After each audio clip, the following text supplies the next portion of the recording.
لبیک اللہم لبیک لبیک لا شریک لک لبیک ان الحمد والنعمت لک والملک لا شریک لک۔ وقوف عرفہ حج کے ارکان میں سے ایک رکن ہے، اس کے بغیر حج مکمل نہیں ہوتا۔ اس دن اللہ رب العالمین سب سے زیادہ لوگوں کو جہنم سے آزاد کرتا ہے۔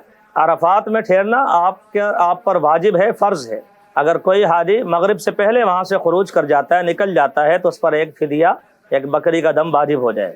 تلبیہ آپ کو پتہ ہے، لبیک اللہم لبیک، یہ پڑھتے ہوئے پہنچیں گے۔ تلبیہ آپ نے وہاں ختم کر دینا ہے اور آپ نے اس کو کنکر مارنے، 7 کنکر ایک ایک کر کے آپ نے مارنے۔ السلام علیکم ورحمۃ اللہ وبرکاتہ۔ نحمدہ ونصلی علی رسولہ الکریم، اما بعد۔ اعوذ باللہ من الشیطان الرجیم، واتم الحج والعمرۃ للہ۔ حج کے احکامات اور حج کے مسائل آپ سماعت فرما رہے ہیں۔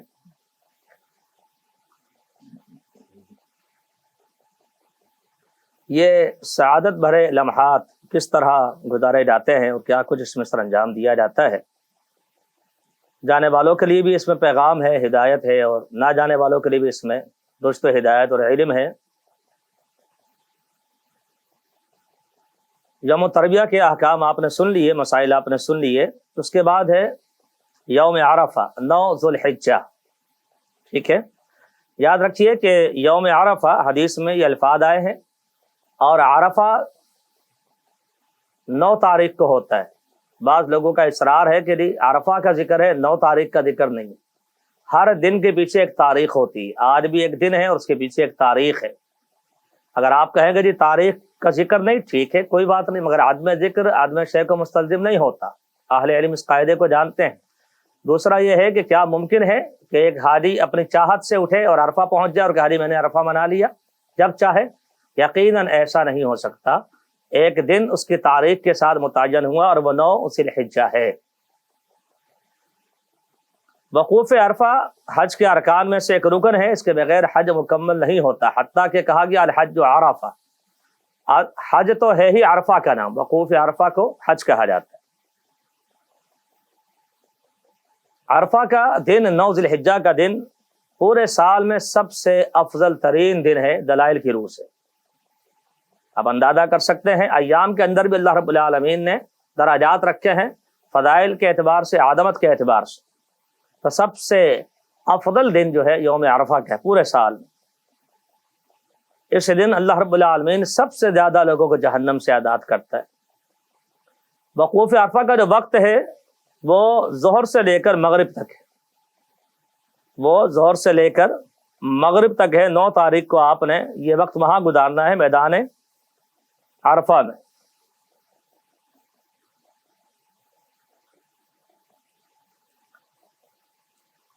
مغرب تک عرفات میں ٹھہرنا آپ پر واجب ہے، فرض ہے۔ اگر کوئی حاجی مغرب سے پہلے وہاں سے خروج کر جاتا ہے، نکل جاتا ہے، تو اس پر ایک فدیہ، ایک بکری کا دم واجب ہو جائے گا۔ وہاں پہنچنے والے حاجی حضرات ظہر اور عصر کی نماز ظہر کے وقت میں، ظہر عصر کی نماز ظہر کے وقت میں 1 اذان اور 2 اقامت کے ساتھ ادا کریں گے، اور جمع کے ساتھ، ٹھیک ہے، 2 نمازیں جمع کر کے پڑھیں گے اور قصر کر کے پڑھیں گے۔ مسافر ہیں آپ، اور جمع کرنا بھی حدیث سے ثابت ہے، تو ظہر کے ٹائم میں دونوں نمازیں ادا کریں گے، 1 اذان 2 اقامت اور قصر کے ساتھ اور جمع کے ساتھ۔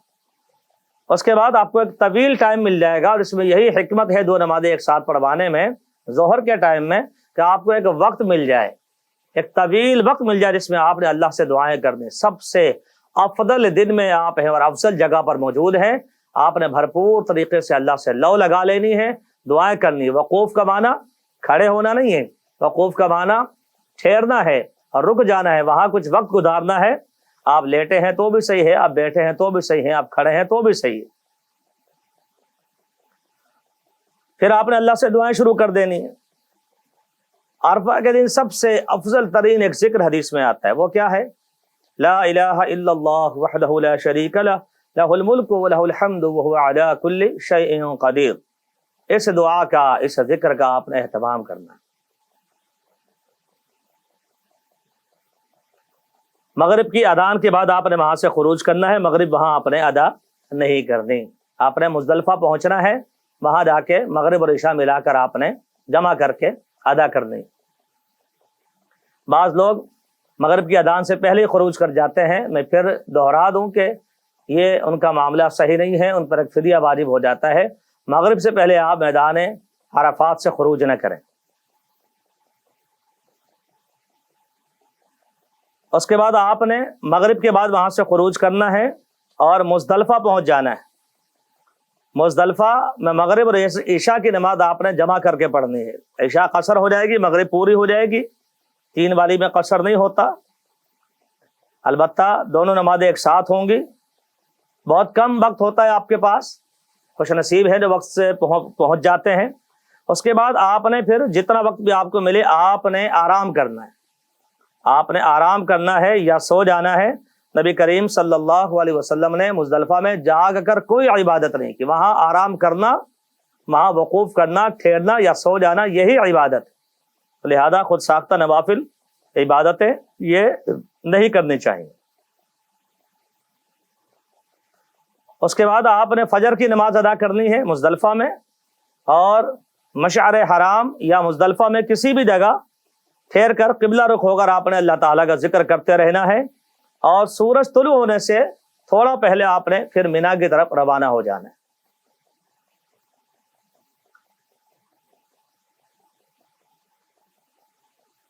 اب تاریخ بدل گئی، صبح ہو گئی، تاریخ بدل گئی، آپ 10 ذی الحجہ میں داخل ہو گئے۔ یہ رات جو گزاری یہ آپ پر واجب تھی، فرض تھی، اگر آپ نے نہیں گزاری تو آپ پر ایک دم اور ایک فدیہ بکری قربان کرنا آپ کے ذمہ ہوگا۔ البتہ عورتیں، بچے اور بوڑھے لوگ یا بیمار قسم کے جو لوگ ہیں ان کو اجازت ہے کہ وہ رات کو کچھ وقت گزار کے روانہ ہو جائیں مینا کے لیے۔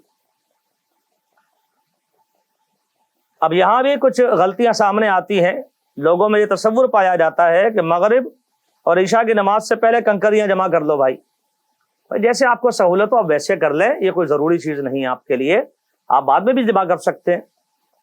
نماز کے بعد نفل اور تہجد کا اہتمام ہوتا ہے، یہ بھی غیر ضروری ہے۔ اسی طرح یہ سمجھنا کہ کنکریاں تو بس یہیں سے لے کر جانی ہے ورنہ شاید یہ عمل صحیح نہیں ہوگا، یہ بھی لوگوں نے خود ساختہ بات بنا رکھی۔ اب آپ 10 ذی الحجہ میں جب فجر کی نماز مزدلفہ میں ادا کر کے مشعر حرام میں ذکر کر کے سورج طلوع ہونے سے پہلے تلبیہ پڑھتے ہوئے مینا کی طرف روانہ ہوں گے۔ تلبیہ آپ کو پتہ ہے، لبیک اللہم لبیک لا شریک لک لبیک ان الحمد والنعمت لک والملک لا شریک لک، یہ پڑھتے ہوئے پہنچیں گے تو آپ نے سب سے آخری جمرہ جو ہے جس کو لوگ شیطان کہتے ہیں، وہ ایک جمرہ ہے، ایک پلر بنا ہوا ہے، وہاں پہنچ جانا آخری والے۔ تلبیہ آپ نے وہاں ختم کر دینا ہے اور آپ نے اس کو کنکر مارنے، 7 کنکر ایک ایک کر کے آپ نے مارنے، جذبات میں آ کر 7 کنکر مار دینا، جو ہاتھ میں آئے کھینچ کے مار دینا، ان جذبات کی کوئی حیثیت نہیں بلکہ یہ خلاف شرع ہے۔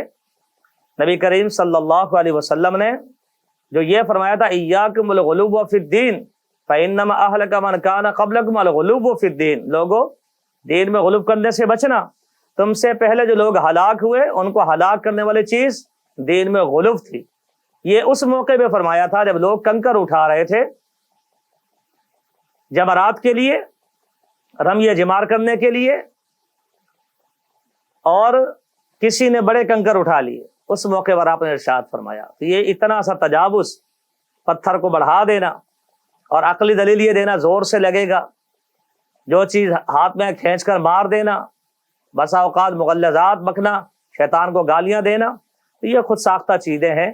شریعت نے ان چیزوں کو غلو کا حص سے بچنا چاہیے۔ ایک پتھر کی لمٹ ہے، چنا یا چنے سے تھوڑا اوپر نیچے، بس اتنے بڑے پتھر آپ نے ایک ایک کر کے مارنے، 7 مار دیں، 700 مار دیں، 7,000 مار دیں ایک ساتھ، وہ ایک ہی شمار ہوگا، یہ ہمیشہ یاد رکھیں اس بات۔ تو آپ نے پتھر مارنا ہے اللہ اکبر کہہ کے، یا کہیں اللہ اکبر اللہ اکبر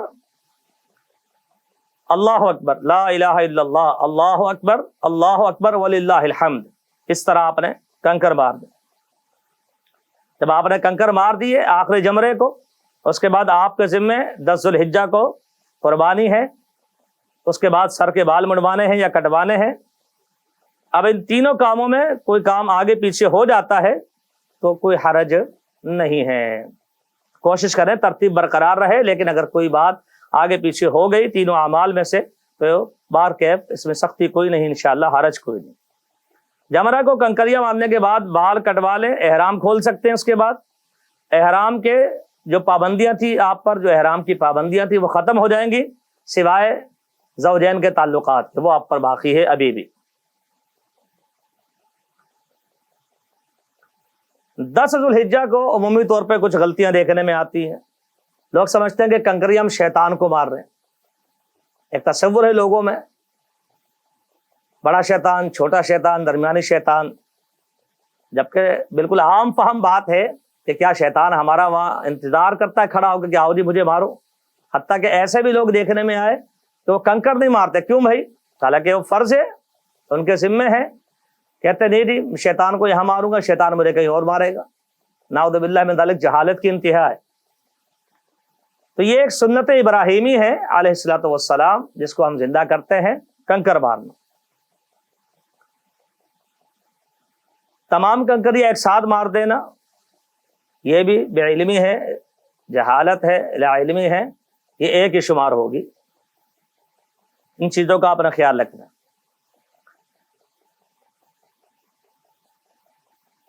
تو اس طرح آپ نے یہ 10 تاریخ کا دن، 10 ذی الحجہ کا دن آپ نے گزارنا۔ پھر آپ کے ذمہ ایک ہے طواف افاضہ۔ طواف افاضہ کیا ہے؟ طواف افاضہ، طواف زیارت۔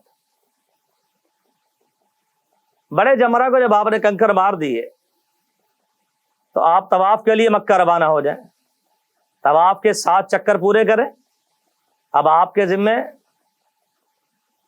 استباع نہیں ہے، کندھے کا ننگا کرنا، آپ کے ذمہ احرام بھی نہیں ہے کہ آپ احرام پہن کر طواف کریں۔ 7 چکر آپ نے مکمل کیے، احرام شرط نہیں ہے، یہ حج کا رکن ہے، اگر آپ نے چھوڑ دیا آپ کا حج نہیں ہوگا۔ البتہ 10 ذو الحجہ کو ہی طواف افاضہ واجب سمجھنا، فرض سمجھنا یہ ضروری نہیں ہے، آپ اسے مؤخر کر سکتے ہیں، 11 کو کر لیں، 12 کو کر لیں، 13 کو کر لیں، 13 کی مغرب تک، 13 ذی الحجہ کی مغرب تک آپ طواف افاضہ مؤخر کر سکتے ہیں، وہاں جا کے آپ مکمل کر لیں۔ اگر حج تمتع کر رہے ہیں اور پاکستانی یقیناً حج تمتع ہی کرتے ہیں تو طواف کے بعد آپ نے سعی بھی کرنی ہے۔ اگر حج قران یا افراد ہے اور اس نے طواف قدوم کے ساتھ آپ نے صحیح نہیں کی تو بھی طواف کے بعد صحیح کریں۔ جب آپ نے یہ سارے کام کر لیے، افادہ بھی ہو گیا، سعی بھی ہو گئی، اب آپ طواف افادہ کرنے کے بعد جو آخری پابندی تھی آپ پر زوجین کے تعلقات کی وہ بھی اٹھا لی گئی، اب آپ آزاد ہیں۔ یہ 10 ذو الحجہ کے احکامات تھے جو آپ نے بڑی تفصیل سے سماعت فرما لیے۔ یقیناً اس حوالے سے کچھ سوالات آپ کے پاس ہوں گے، وہ آپ ہمیں بھیج سکتے ہیں، جس کے جوابات ہم آپ کو انشاءاللہ پہنچا دیں گے۔